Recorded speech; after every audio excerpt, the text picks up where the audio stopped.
Você pode me conceder o tempo?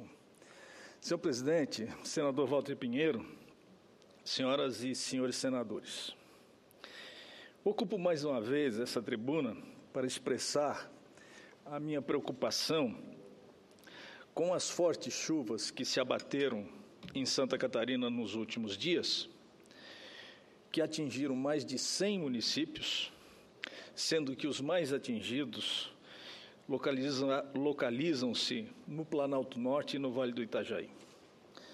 Acontece, senhor presidente, que a chuva continua a castigar Santa Catarina, em menores proporções, é verdade, mas nesse momento a situação em Santa Catarina, em muitos municípios, em vários municípios, é de alerta novamente em função das fortes chuvas que se abatem sobre o Estado. Senador Darberto, só para... Pois não, presidente. Como os alunos estão deixando as dependências... Muito justo. Pedi ao pessoal aqui só para registrar a presença deles, que eu não tinha aqui à mão. São alunos do ensino fundamental do Colégio Tiradentes, da cidade de Uberaba, Minas Gerais. Então, portanto, sejam bem-vindos ao Senado e, obviamente, vão percorrer as dependências do Congresso Nacional. Então, me associo a Vossa Excelência para também prestar a minha homenagem aos nossos estudantes. Bem, como eu vinha falando, Excelência, Santa Catarina está localizada num corredor de ventos fortes, tempestades, enchentes, granizo e vendaval. Os prejuízos são incalculáveis, pois as enchentes, além de destruir o patrimônio das famílias catarinenses, destrói também a sua autoestima. A autoestima de milhares de catarinenses que são submetidos de forma periódica e recorrente com esses sinistros, essas tempestades e essas enchentes. O Porto de Itajaí, por exemplo, um dos mais importantes do país, acumulou prejuízo na ordem de 70 milhões de reais. A cada dia fechado representa um prejuízo de mais de 4 milhões de reais por dia. O município de Rio do Oeste, há uma semana atrás, ficou totalmente submerso. Os prejuízos foram de elevada proporção, senador Eumano Ferrer. Já o município de Rio do Sul passou também por uma grande inundação. E assim esse fenômeno castigou mais de 100 municípios, mais de 100 cidades, cujos prejuízos também foram extremamente relevantes. Diante do dramático quadro, o Fórum Catarinense, chefiado pelo prezado e dileto amigo, deputado federal Mauro Mariani, nós fomos atendidos, mais uma vez, em audiência, neste caso, de forma emergencial, pelo ministro da Integração Nacional, Gilberto Rocha, onde tivemos a oportunidade de expressar, mais uma vez, nossa preocupação com a recuperação das nossas cidades que foram atingidas, pedindo, outra vez, apoio e ajuda na sua recuperação. Além da minha presença e da presença do deputado federal Mauro Mariani na reunião, destacaram-se as presenças dos deputados Rogério Mendonça Peninha, deputado Décio Lima, a deputada Carmen Zanotto e do prefeito Hugo Lembeck, do município de Itaió, um dos municípios atingidos, que naquela oportunidade representou os prefeitos de todas as cidades atingidas, de todas as regiões do estado de Santa Catarina. Senhor presidente, desde o início da sua história, Santa Catarina sofre com os efeitos climáticos. Os catarinenses têm sofrido com enchentes, deslizamentos, granizos e até tornados. Como é de conhecimento de Vossas Excelências, 2 tornados já atingiram Santa Catarina nos últimos anos. Há alguns anos atrás, poucos anos atrás, foi Criciúma atingida por um tornado chamado de Catarina. E, recentemente, o oeste catarinense também foi atingido por um tornado de proporções e dimensões devastadoras, atingindo os municípios de Xanxerê, Ponte Serrada e Passos Maia.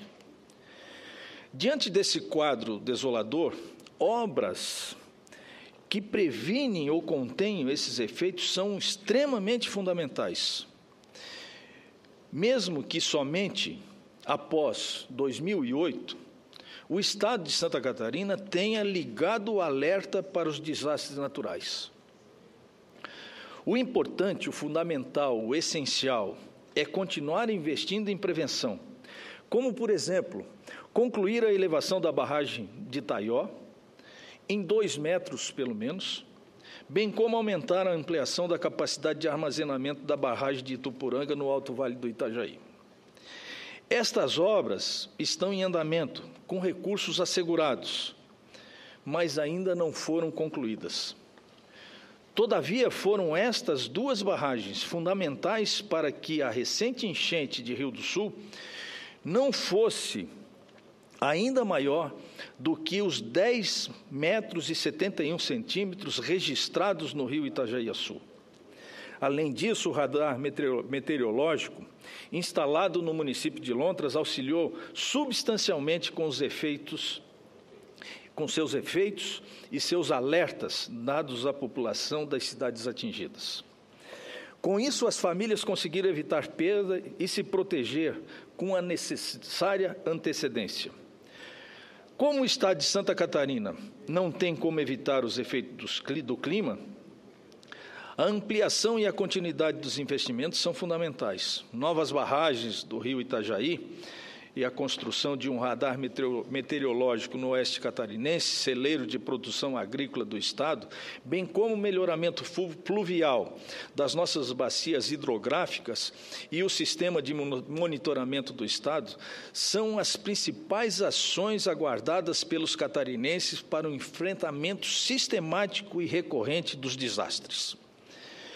Como não há como enfrentar o clima, o importante é minimizar ou reduzir os impactos deles decorrentes, com obras e ações capazes de fazer frente a essa triste realidade. As cidades situadas às margens, ao redor de rios, córregos, ribeirões, devem merecer atenção e prioridade especial, como já mencionei, no melhoramento fluvial, com limpeza, alargamento de córregos, rios, desassoreamento e assim por diante. As ações ligadas ao clima Santa Catarina devem ser prioridade para os catarinenses. E essas ações passam a figurar nas prioridades de Santa Catarina, principalmente após 2008, quando dezenas de pessoas perderam suas vidas em deslizamentos e inundações ocorridas no Vale do Itajaí. Nos últimos 7 anos, o governo do Estado de Santa Catarina, sob a liderança providencial do governador Raimundo Colombo, ex-companheiro nosso dessa casa, ex-senador, Estado e municípios avançaram substancialmente na estrutura de prevenção e reação a desastres. Porém, ainda temos um longo caminho a percorrer.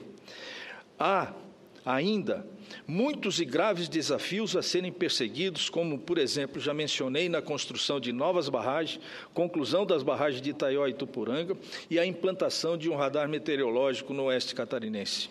E torcer para que esses avanços, essas obras, não esbarrem na falta de recursos, nas discussões ideológicas e nas licenças ambientais, ou na burocracia que atravanca projetos que vêm de encontro aos anseios e às necessidades das famílias atingidas. Enquanto os investimentos não saem do papel, o Estado de Santa Catarina enfrenta um período com influência dos mais rigorosos, chamado El Niño, apontado por especialistas como um dos mais intensos já registrado em Santa Catarina.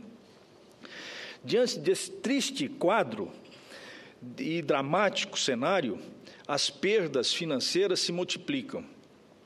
No tornado ocorrido em Xanxerê, em abril deste ano, os prejuízos somaram pelo menos 102 milhões de reais em danos. Mais recentemente, as chuvas deste mês de outubro Somente em Itajaí, as perdas chegaram a 70 milhões de reais, por conta também do fechamento do porto de Itajaí. No Alto Vale, Rio do Sul, ainda calcula os prejuízos que se somam aos 280 milhões de reais, calculados nas cheias de 2011, aos 100 milhões de reais calculados na enchente de 2013 e os prejuízos decorrentes da última enchente que ocorreu a semana passada. As perdas não ficam por aí, avançam além das cifras, inclusive com mortes registradas. Somente neste último período chuvoso de outubro, 4 mortes foram registradas em Santa Catarina. Portanto, não podemos estacionar, muito menos retroceder. Precisamos continuar avançando com um sistema de defesa civil aparelhado, sem burocracia e pronto para dar as respostas imediatas e necessárias aos sinistros ocorridos. Lamentavelmente, o Brasil é muito burocrático. Chega a ser arcaico e ultrapassado em se tratando de desastres. Precisamos, inclusive, nesses casos, se for do nosso interesse, como é do nosso interesse, flexibilizar a legislação. Acho que poderíamos ampliar a discussão nesse sentido e pensar numa legislação simplificada, capaz de atender as pessoas em tempo real, senhor presidente. Era isso o que eu tinha a dizer. Agradeço a tolerância de Vossa Excelência. Muito obrigado.